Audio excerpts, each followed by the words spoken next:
everyone. Thanks again for tuning into Sin's Workshop. Hope you're having a wonderful day. Alright, so today we're going to be talking about This Vicious Grace by Emily Thiede. I hope I'm saying her last name right. This is a slow burn, enemies to lovers, young adult, fantasy romance. Wow, that's a mouthful. It's got those tropes that are really going to grab a lot of readers. And if you like slow burn romances, if you like enemies to lovers, I really do think you are going to enjoy this book. You're probably thinking, Cynthia, these are all things you don't like. It's not that I don't like romance. I just don't need it to be the focal point of my story. I have a friend who does, bless her heart, I adore her, but that is not me. It needs to be a subplot. It needs to be the background for my personal take. So, that being said, let's get into it. This story is heavily influenced by Italian culture. You see it throughout the story. You see it in the language that they use, in pretty much the tone, the setting. It all screams very Italian. And that's something that I really did like from the story, especially since your male character's name is Dante. My son's name is Dante. I thought that was really cool. My issue with the storytelling here is right from the beginning, there's a whole lot of world building, there's a whole lot of history, there's a whole lot of mythology, kind of just thrown at the reader. If you know me, if you watch my channel, you know it's kind of my pet peeve. I hate when an author just kind of unloads all the information all at once right at the beginning. Because for me, then I can't really connect to the characters right from the beginning, and that makes it really hard for me to want to continue reading a story. It's very slow, right? I would say the first 3 chapters.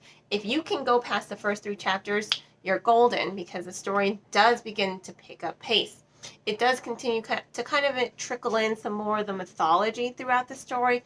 I just wish more of the world building and more of the history had been trickled in more throughout, instead of a whole bunch of it kind of just being bombarded to me as a reader, because I wasn't sure if I was going to like this book. I wasn't sure if I was going to read it or like it, because I wasn't connecting to Alessa as a character. She seemed very standoffish to me, especially, this is her 3rd funeral that she's attended in oh so many days, and she just seems very detached. So I was just like, not really sure I like you, but I'm not really getting the chance to know you, because this feed focused so heavily on that world building, mythology, and history right from the beginning. That being said, like I said, if you are able to get past the first 3 chapters, you're golden. It does pick up that pace, and it does deliver a really engaging story for the readers, because this is where it starts to focus in on the characters. And Alessa, you kind of do start to feel sympathy for her. You really do start to connect to her, because as the Finestra, she's pretty much just called Finestra, Finestra, Finestra. She's treated as something other, something godlike almost. She can't touch you, basically. Her body and mind ache for connection. She was taken from her family at such a young age, and she thinks her family just kind of like, done with her, because she's the Finestra, and that's the law. Finestra has no earthly attachments, right? Except for her partner, who she's supposed to be able to amplify their power so that they can protect the land, which, unfortunately, because of her ache, because of her need, her desperate need for connection, she's unable to do that. This leads to a lot of character development. It leads to a lot of story development. And I did find that to be really interesting, because you're seeing that ache within her. So you are connecting to her as the story progresses. The same can be said for Dante, and that's why I kind of like the enemies to lovers trope here. They both are characters who ache for connection because of both of their magical abilities, And you get it. They're both taboo in a way. So you have these 2 people who are taboo, who are drawn to each other because they understand each other. at a very intimate, emotional, and intellectual level. So that's why it didn't bother me, and that's why I thought it worked for this story.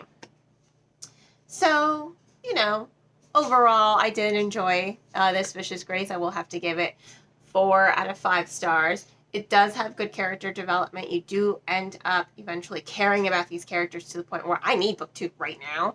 But I think overall, the author could have opened up the story a little bit more and a little bit better instead of just kind of bombarding a lot of the information at the reader, because then it's a struggle to really get into the story, and then it's a little bit of a struggle to connect to the characters. But otherwise, it was really good. So 4 out of 5 stars. I will include links in the description below if you want to purchase the book from any of your local booksellers, book retailers, or even Amazon. All those links are in the description below. Please don't forget to like this video and subscribe to my channel and share it with all your book-loving friends. You can also become a supporter on Buy Me a Coffee, making a donation to my PayPal, or by purchasing one of my handmade candles. I am going on vacation soon, but my wedding anniversary is next month, so I will be extending my 50% off sale over into next month and probably for the end of the year. So, various ways to support me. Hope you all have a great rest of your day, and as always, happy reading.